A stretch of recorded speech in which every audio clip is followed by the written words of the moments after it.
It's been a long day already. I'm worn out and the real fun hasn't even started yet. I need to save some energy for the bonfire later tonight. I look around the beach and see an area with reclining chairs set up along the shore. I start making my way over to snag a chair and get a quick power nap in. All but one chair is occupied. That makes it an easy choice. I sit down in the chair, close my eyes, and start drifting off to sleep. As daydreams begin to form in my mind, something shakes me awake. Really? You're just going to take my chair like that? My eyes open groggily, and standing above me is none other than my childhood hero, Estelle! I figure it's probably just a dream and try to go back to sleep. Are you serious? Did you not hear what I just said? Okay, I guess this is the real Estelle this time, not a figment of my imagination. Wait, the real Estelle? She's the captain of Team Frostfire, probably the most famous Pro League champion of all time, and a fashion icon all over the world. And she's standing right next to me? In shock, I quickly get up out of the chair. Good. I see you know who you're talking to. I still can't believe I'm talking to Estelle. Juliet and I used to watch every game she played in the Pro Leagues. It's so wild to think that Juliet gets to hang out with her all the time. And geez, she's even more beautiful in person than I could ever imagine. It's no wonder she became a model when she retired from Course Strike. But wait, she asked about my name? I'm a longtime friend of Juliet. It's a pleasure to make your acquaintance. I've just introduced myself to Estelle. I'm literally shaking with nerves right now. Oh, so the rookie's friend finally showed up. Seemed like you were going to stand us up. Are you looking for Juliet? I think I saw her hanging out by the volleyball court. Who knows when a chance like this will come again? I need to impress Estelle. Oh my god, what does that even mean? I'm not sure what you think this is, but if you're going to stick around, you can at least be helpful about it. Listen, it's been a long season, and I haven't had a chance to relax in ages. I am trying to unwind this weekend, but it's hot, and I've got the sun glaring in my eyes. How about you go pick me up an umbrella? I think Juliet put one in her bag over there. Go on, Ricky. I can't tell if it's the heat or Estelle, but I'm flushed. Maybe if I'm useful, Estelle will let me stick around. I mean, why else would she want to interact with a complete stranger? Even if I'm Juliet's friend. I take my eyes off Estelle and run over to the pile of stuff Juliet left a little ways off. I start rifling through it, looking for an umbrella. This pile is so typically Juliet. When we were kids, she'd always leave her gear bag strewed on the side of the Course Strike field. She's so excited to get in the action that everything else fades out from her mind. After a minute of digging, I find a bag with an unassembled umbrella in it. I pick it up and start running back over to Estelle.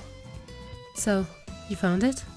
How about you set it up over my chair? It's such a hot day. Estelle fans the air around her as she speaks. It's almost like she knows I'm her fan, and is sending me some kind of message by fanning herself. Or am I reading way too much into that? Whatever. I've made it my duty to make Estelle feel comfortable. I pull the umbrella out from its bag. This looks a lot more complicated than any umbrella I've set up in the past. I spread out the pieces onto the sand and try to make sense of what I'm looking at. Is this a spaceship or something? Estelle looks over and notices my confusion. Everything alright, Ricky? Yeah, I've got no idea what's going on here. Estelle sighs and gets up from her chair. She walks over and takes a look at the mess I've made.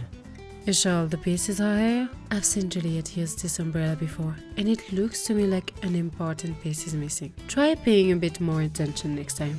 I look back at the pile of pieces in front of me. Of course! How could I have missed it? The central pole that holds the whole umbrella up just isn't there. I'll be right back, Estelle. Estelle grins as I run off to find the missing piece. I dig through the pile Juliet left behind and see the big pole sitting there. I grab it, rush back, and finish assembling the umbrella. It seems pretty sturdy once I got all the pieces together. That's nice. You did alright, Vicky. Can you rotate it a bit? I can tell the sun's about to shift positions. I quickly adjust the position of the umbrella to Estelle's instructions. Estelle stretches out across the chair with intention. Everything she does has such a sense of purpose behind it. It looks like she's truly enjoying herself for a moment, but then something doesn't seem to be sitting quite right. This is perfect. Almost perfect. But oh no, did I do something wrong? Or does she mean... Estelle's words are ringing in my ears. Almost perfect, but I can feel a frog in my throat. Is she going to say it would be perfect if I would just leave? The suspense is killing me. it only seems fitting to sip on something cool and tropical right at the beach. Wouldn't you agree? Oh, yeah, of course, Estelle. It's absolutely essential to the experience. The corner of her mouth tilts up in a smile. Thank goodness she doesn't want to be rid of me. My rejection anxiety slips away bit by bit as Estelle keeps talking. Sadly, I don't have something that fits that bill right now. Would you mind going to grab me a tropical drink from that little shop over there? Estelle gestures over towards a tiny cart on the side of the boardwalk. I hear they've got amazing options. Here, take a bit of cash and how about you get something for yourself too? Estelle hands me some money and I start walking towards the drink cart. Wait, this is actually a ton of money she just gave me. I could buy like 20 drinks with this. Does Estelle know how much a drink costs? I'll walk over to the drink cart and spec out my options. It seems like they have 3 flavors today. I wonder which one Estelle would like the most. I pick up 2 pina coladas. Nothing says summer refreshment more than some coconut and pineapple. I make my way back to Estelle's beach chair, hand her the remaining cash and offer up the drinks. Pina colada. A basic choice, but acceptable. Estelle takes a sip of the drink. Her eyes light up. She takes a few more quick sips. Is the beverage to your taste, Estelle? It is good, Ricky. This tastes better than I thought it would. Oh, and the icy coolness on such a hot day. That's the relaxation I need. Estelle lets out a satisfied sigh and lays back in her chair. I put my towel down next to her chair and sit atop the sand.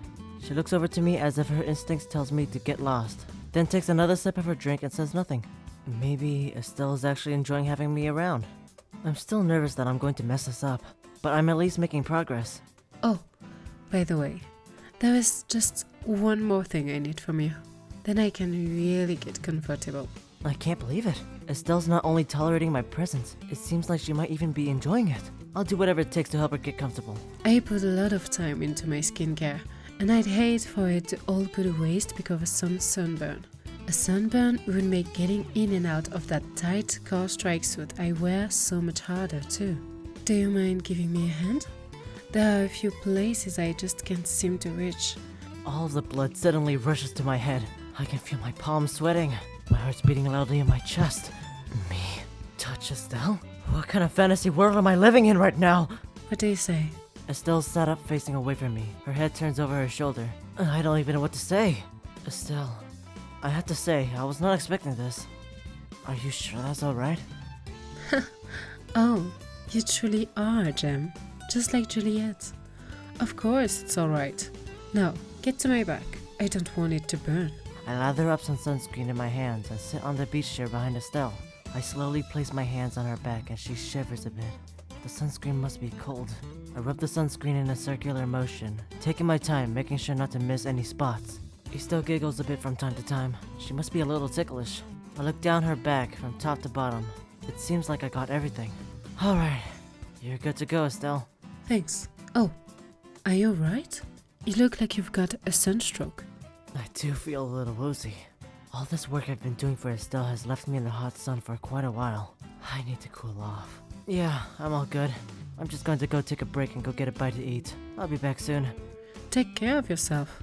I walk over to the boardwalk and get a cold bottle of water and a sandwich. What a day it's been so far, and it feels like it's only getting started.